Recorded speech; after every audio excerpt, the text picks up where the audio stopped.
Ever grab a seemingly safe and convenient bite from the deli, maybe a ready-to-eat meal, and not even think twice? Happens all the time. Yeah, but lurking in some of those options, there's this bacterium called Listeria monocytogenes. And it's surprisingly serious. That's absolutely right. It might not be the one causing the most foodborne illnesses overall, but Listeria monocytogenes, it's definitely one of the more dangerous players. Dangerous, how? We're talking about roughly a 20% chance of hospitalization or even death for people who get a really severe infection, listeriosis. That figure alone really tells you something. 20%. Wow, okay. That's sobering. And adding to that concern is this zero tolerance policy, right? In the U.S. and also in the UAE. Correct. For ready-to-eat food specifically, if they find it, even in a tiny 25-gram sample, that's it. It's considered adulterated, illegal. Which really underlines just how significant a food safety issue this is, globally. Exactly. So today, our deep dive is all about exploring Listeria monocytogenes.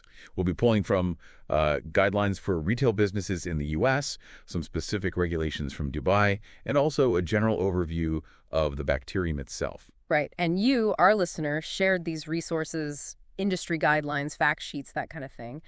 Our mission today is to really synthesize all that.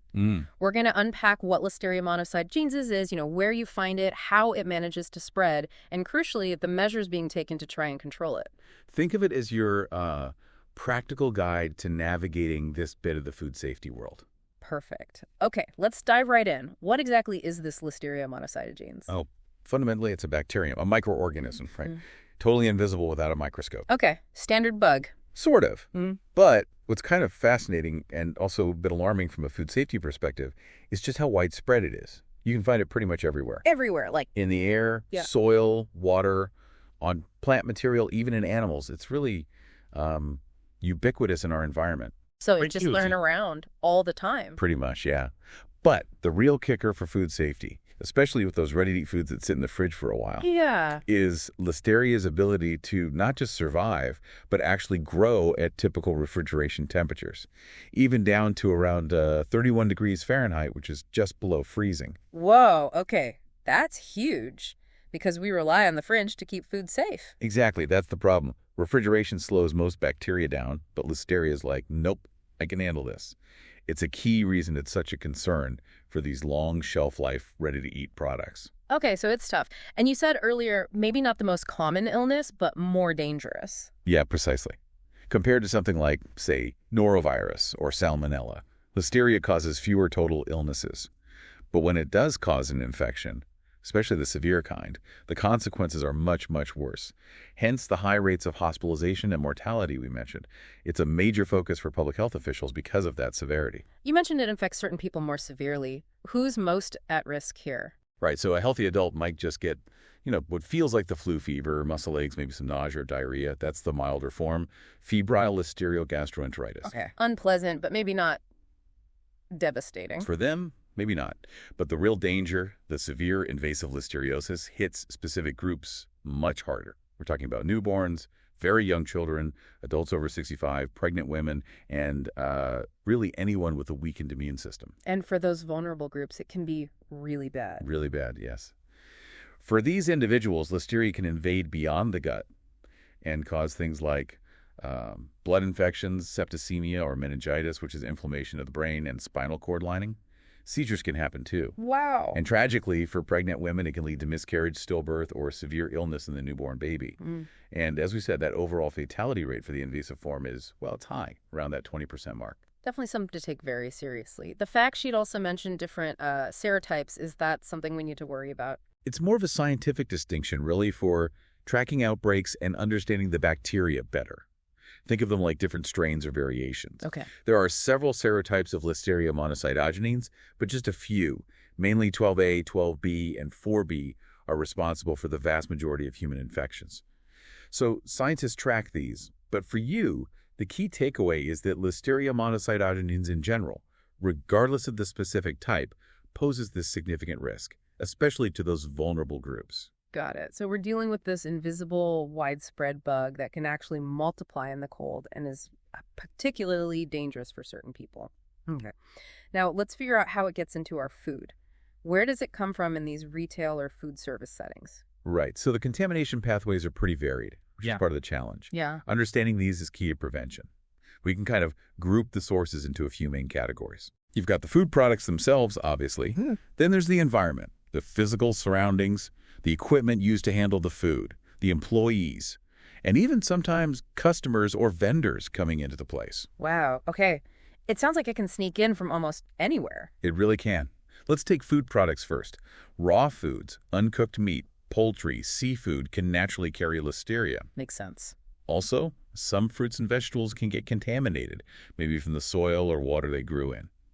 And then, crucially, there are processed foods, things that have been cooked or treated. Like deli meats. Exactly. Luncheon meats, hot dogs, deli salads, smoked fish, certain cheeses, especially soft cheeses made with unpasteurized milk, even things like pre-cut fruit. These can become contaminated after processing if they're not handled right, or if they touch a contaminated surface somewhere along the line, like in the deli itself. Ah, so even if it's cooked initially, it can get recontaminated before you buy it. That really highlights the need for careful handling after cooking, doesn't it? Especially for those ready-to-eat things. Absolutely critical. Post-processing contamination is a major focus. Now, what about the environment? You said it's everywhere. Right. So it can be in the air, in water used for cleaning, tracked in on shoes from outside soil, and certain spots in a food environment can become what we call harborage sites. Harborage sites, like hiding places. Pretty much. These are places that are hard to clean properly, maybe damp, maybe hard to reach. Think floor drains, grease traps, inside refrigeration units, cracks in floors or walls, even air conditioning vents. Listeria can kind of set up shop there and become a persistent source of contamination for ready-to-eat foods nearby. Yikes. Drains seem like a prime suspect. They often are. Plus, pests, rodents, insects, they can track it in or spread it around, too. Okay, so food environment. What about equipment? Oh, definitely. Anything that touches food is a potential vehicle. Meat slicers are a classic example. They've been linked to outbreaks. I remember hearing about that. Yeah. Also, things like the wheels on carts moving food around, the inside surfaces of refrigerators and display cases, cracks in cutting boards or prep tables. Even small things like knives, utensils, or gloves, if they aren't kept scrupulously clean and sanitized between tasks, especially between raw and ready-to-eat foods. It feels like the list of potential danger zones is getting really long. And then you mentioned people. Yes.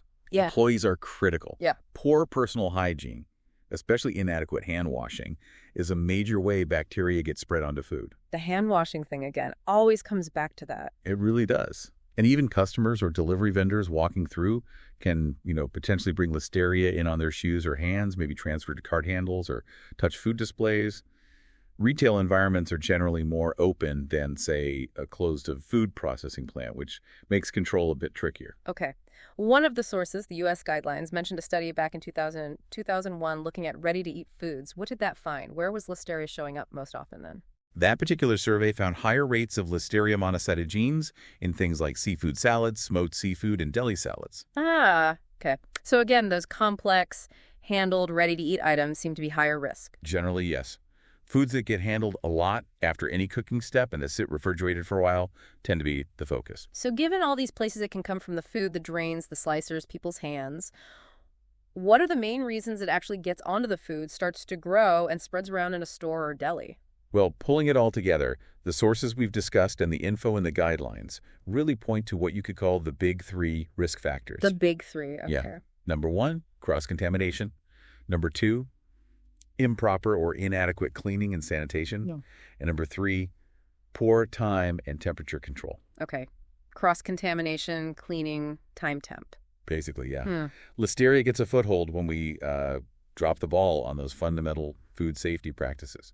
Keeping things clean, keeping them cold, and keeping raw, ready-to-eat stuff separate. Cross-contamination seems like a huge one, just given all the potential sources we listed. How does that usually happen in practice? It's essentially the transfer, right? Moving the bacteria from something dirty to something clean. And it can happen in so many ways. The classic example is the slicer. Slicing raw meat, then slicing ready-to-eat cheese or ham without a full clean and sanitize in between. Boom. Cross-contamination. Right. Yeah. Or think about those refrigerated display cases. If the fan inside is dirty, it could literally blow listeria cells around onto the food. Seriously, fans? Yeah. Or condensation dripping from the ceiling of a cooler onto uncovered ready-to-eat salads below.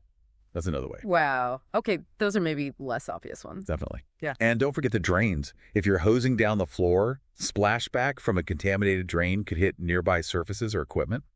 Cracks and crevices in cutting boards or utensils, perfect hiding spots where bacteria can linger and then get transferred to the next food item. Letting raw chicken packages leak onto ready-to-eat products in a shopping cart or storage area, that's another big one. Seems easy to do if you're not careful. It is. And of course, employee hands. Touching raw food, then ready-to-eat food without washing hands thoroughly, or using the same tongs for both. All classic cross-contamination scenarios. Even moving between the raw meat prep area and the deli counter without changing aprons or washing hands properly can spread it. Okay, cross-contamination is clearly a major pathway. What about the second one, improper cleaning and sanitation? This is crucial because Listeria is pretty tough. If cleaning isn't done often enough or isn't done well enough, Yeah. Listeria can survive, obviously, but it can also form something called a biofilm. Biofilm. What's that? Think of it like an invisible, slimy layer that the bacteria create to protect themselves. They stick together and attach to surfaces, stainless steel, plastic, whatever, and this biofilm acts like a shield. A shield against what? Against cleaning, and especially against sanitizers. The sanitizer might not be able to penetrate the biofilm effectively to kill the bacteria underneath. Whoa. So you could think you're sanitizing a surface, but if there's a biofilm, the Listeria could still be surviving in there. Exactly, that's the danger. And these biofilms can be really hard to remove once they're established. They can continuously shed bacteria back into the environment or onto food. That's why consistent, thorough cleaning before sanitizing is so vital. You have to physically remove the gunk, the potential biofilm, first. That makes sense. You can't sanitize dirt. Okay, and the third risk factor was time and temperature control. We touched on the cold growth thing. Right, so the standard guideline is keep cold food at 41 degrees of F. That's 5 degrees C, or colder. This dramatically slows down most bad bacteria. But not Listeria completely. Not completely, no. It can still grow slowly, even at 41 degrees Fahrenheit. Yep. But keeping it that cold, or ideally even colder, is still absolutely critical because it significantly limits how fast it grows. Buys you time, essentially. Exactly. It buys you time. The colder it is, the slower the growth. That's why things like date marking are so important too. For high-risk, ready-to-eat foods, the recommendation is often to use or discard them within 7 days of opening or preparation, assuming they've been kept properly refrigerated. You need that date mark to know when the clock started ticking. Okay, so even though it can grow in the cold, keeping things consistently cold and paying attention to shelf life and date marks are still key defenses. Absolutely fundamental. Yeah. You have to manage both time and temperature. Okay, that paints a clear picture of the risks. So let's talk solutions. What are the concrete control measures that stores, delis, food service places, maybe even principals we can apply at home? What can be done to actually stop Listeria? Well, the good news is the controls directly target those big 3 risk factors we just hammered home. It really boils down to 3 core strategies. Let me guess. Prevent cross-contamination, practice good sanitation, and control time and temperature. You got it. Those are the pillars. Everything else kind of falls under one of those. Okay, let's break them down. Preventing cross-contamination first. What does that look like in practice? It actually starts before the food even gets delivered. Hmm. Working with reputable suppliers who has their own solid food safety programs in place. That's step 1. Good point. Know your source. Then, inside the establishment, thinking about the physical layout. Having separate areas, if possible, for preparing raw versus ready-to-eat foods. Using dedicated equipment and utensils for each. Minimizing traffic flow between those areas. So, like, don't chop raw chicken next to the potato salad. Please don't. And physical separation in storage and display cases is key too. Ideally, separate coolers. If not, raw stuff always stored below ready-to-eat items, never above, to prevent drips. Using barriers, maybe? Makes sense. What else? Preparing large batches of ready-to-eat stuff like deli salads, maybe in a central kitchen with tighter controls, rather than in every single store location. Minimizing handling overall. Get a slicer. We keep coming back to that. Yeah, the slicer rule. Clean and sanitize it thoroughly, at least every 4 hours if it's being used continuously. Some places might need to do it even more often, depending on what they're slicing. And critically, disassembling it regularly for deep cleaning. 4 hours. Okay. That sounds frequent. It needs to be. Also, always using clean, sanitized utensils for serving different foods. No dipping the same soup into multiple salads. And then, employee training. Huge emphasis on hygiene. Hand washing. Hand washing, hand washing, hand washing. The full 20 seconds, warm water soap drying with a skilly-used towel, knowing when to wash hands after handling raw food, before handling ready-to-eat food, after touching your face, after cleaning, etc. And proper glove-use gloves are not magic barriers if you don't change them when needed and wash hands before putting them on. Okay, so separation, careful handling, slicer diligence, and hygiene. Got it. What about pillar 2? Proper sanitation. Right. This is about actively eliminating any listeria that might be around and preventing those nasty biofilms from forming. How do you do that effectively? Again, training is key. Everyone needs to know the procedures. You need clear, written cleaning and sanitizing schedules for everything: surfaces, equipment, floors, drains. And you need records to prove it's being done. Accountability. Exactly. Using the right cleaners and sanitizers at the right concentrations for the right amount of contact time and at the right temperature, follow the manufacturer's instructions precisely. And remember, clean first, then sanitize. Sanitizer doesn't work well on a dirty surface. Clean, then sanitize. Got it. The U.S. guidelines actually detail how to use a 3-compartment sink properly for washing, rinsing, and sanitizing smaller items. And they talk about clean-in-place, or CIP, systems for larger equipment, basically ensuring every nook and cranny gets cleaned. What about those harborage sites like drains? Yep, pay special attention to them. Regular deep cleaning of drains, insides of display cases, underneath equipment, slicer components, all those places Listeria likes to hide. Choosing equipment that's actually designed to be easily taken apart and cleaned helps a lot too. Smooth surfaces, no hidden crevices. Makes sense. Okay, 3rd pillar. Time and temperature control. This involves several things, starting at receiving. Mm-hmm. Making sure refrigerated foods arrive cold, at that 41 degrees AFR or below mark. Check the temperature when it comes in the door. Yes. Then, stock rotation first in, first out, or FIFO. Use the older stuff first to minimize how long anything sits around. Maybe work with suppliers to get smaller, more frequent deliveries of sensitive items. Less time in storage. Right. Maintaining cold temperatures consistently. Keep those refrigerators and display cases at 41 degrees AFR or colder. The guidelines often suggest aiming for 39 degrees AFR in display cases to give a buffer. Good idea. Proper date labeling is non-negotiable for prepared or open, ready-to-eat foods. Use by or discard dates. And respecting the manufacturer's shelf life for unopened packages. Don't overstock coolers. You need good air circulation for them to work properly. Jamming too much stuff in blocks the cold air. Exactly. And finally, regularly checking and recording temperatures. Using a calibrated thermometer to check the air temp in coolers and the internal temperature of the food itself. Documenting it. So it seems like a lot of this is good basic food safety, but maybe just applied with extra rigor because Listeria is so tricky, especially with the cold growth and biofilm stuff. That's a really good way to summarize it. The core principles aren't necessarily new, but the diligence and the focus on Listeria's specific characteristics like its cold tolerance and persistence have to be dialed up. Okay, so let's say a business puts all these controls in place. How do they actually know they're working? What's involved in, like, verifying and maintaining the system? Great question. Verification is absolutely key. You can't just assume your plan is working. You need proof. How do you get proof? It's a combination of things. First, those records we keep mentioning, temperature logs, cleaning logs, receiving logs, reviewing them regularly is crucial. Are temperatures staying in range? Is cleaning happening on schedule? Are there any weird trends? Looking for deviations. Exactly. Then, actively observing critical tasks. Watching employees wash hands, checking if slicers are being cleaned correctly, visually inspecting equipment and storage areas. Sometimes having an independent third-party auditor come in can provide a really valuable, unbiased look at the whole system. Fresh eyes. Right. And then there's microbiological testing. This can be a powerful tool. Testing the food itself. Sometimes the food, yes. But often testing the environment is even more useful for verifying sanitation effectiveness. Swabbing food contact surfaces like cutting boards or slicer blades after cleaning, or even non-food contact surfaces like drains or cooler walls. What are you testing for? Listeria itself? You can test for Listeria monocytogenes specifically, but that can be more complex and expensive. Often businesses will test for generic Listeria species, Listeria spp, or other indicator organisms like total bacterial counts. Why test for indicators? Because finding generic Listeria or high bacterial counts tells you your cleaning and sanitation might not be effective, even if you don't find the specific monocytogene strain. It's like an early warning sign that Listeria could survive there.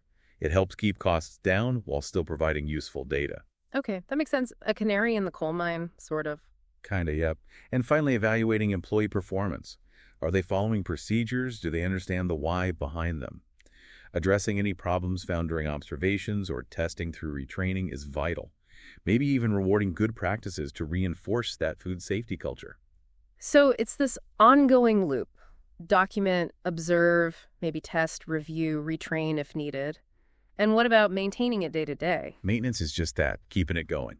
Every single day, consistently keeping those records, doing regular internal checks or audits, making sure someone has dedicated time assigned to actually monitor food safety, doing that routine environmental testing, if that's part of your plan, and, really importantly, having a solid recall plan ready before you ever need it. A recall plan, like if contamination is found. Exactly. You need a plan for how you'd identify affected products, get them off of shelves or out of distribution quickly, and communicate effectively with the public and health authorities.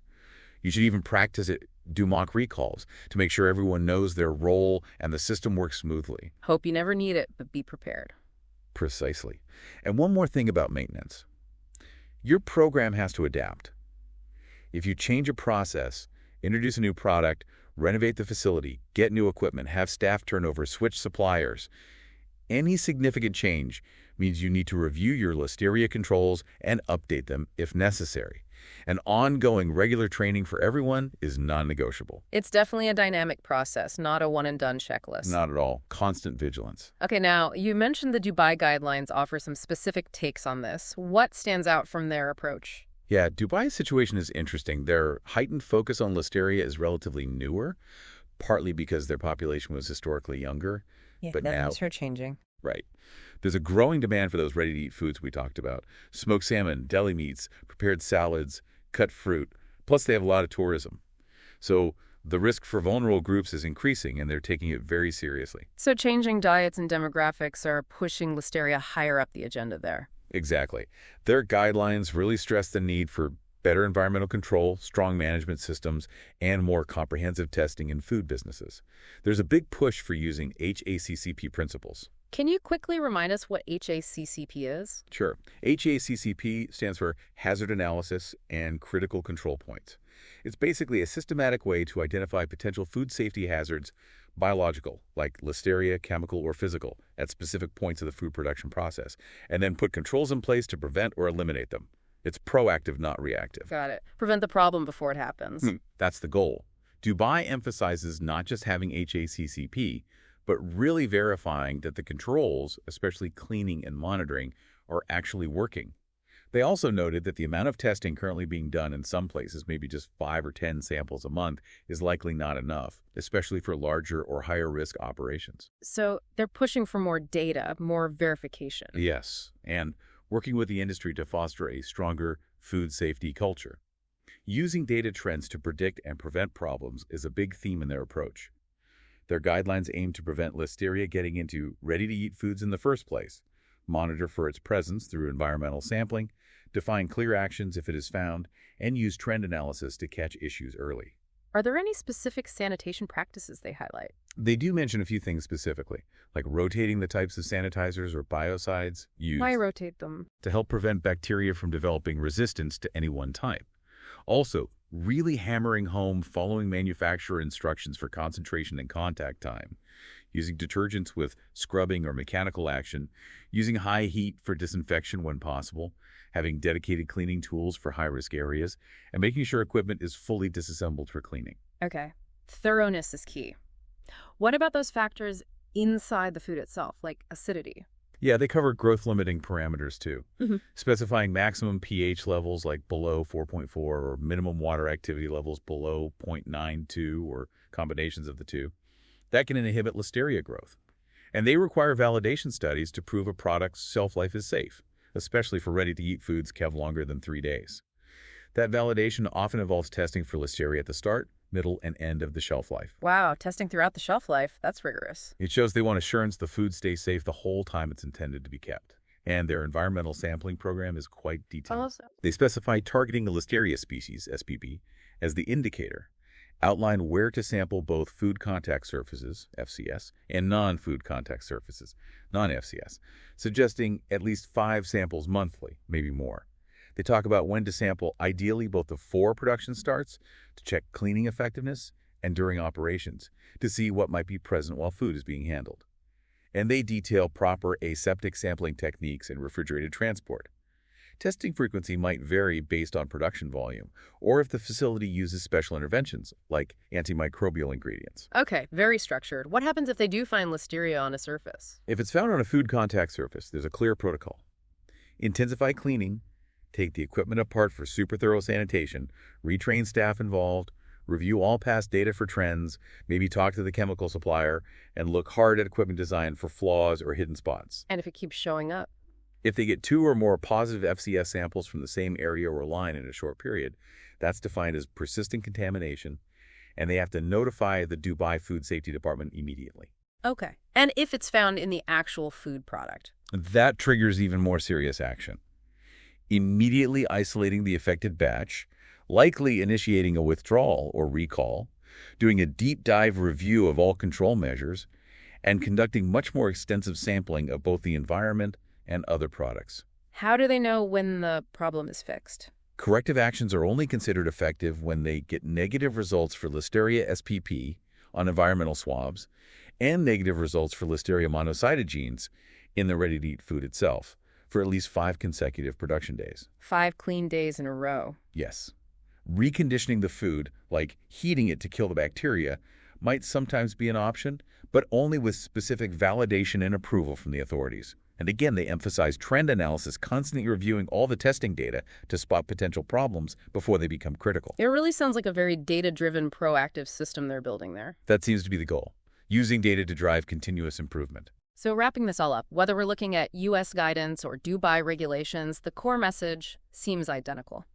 Listeria monocytogenes is a serious hazard.